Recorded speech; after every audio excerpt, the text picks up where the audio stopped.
Գեղարքունիքի մարզի Ճամբարակ քաղաքի բնակչուհի Սուսաննա Սարիբեկյանը 25 տարեկան էր, երբ ամուսինը մեկնեց արտագնա աշխատանքի։ Այժմ արդեն 33 տարեկանն է լրացել, սակայն ամուսինն այդպես էլ չի վերադառնում։ 3 հատ փոքր անչափահաս երեխեք ունեմ, փոքր երեխաս 2 տարեկան էր, որ գնաց։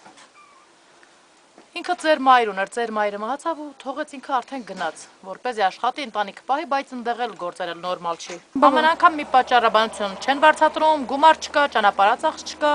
Կարող է 3 ամսում, 2 ամսում $100 ուղարկի, $100-ը վիշ պիտի անես։ Ընտանիքի հոգսն ամբողջությամբ կնոջ ուսերին է։ Նպաստառու ենք, նպաստով գոյություններս պաշտպանում ենք,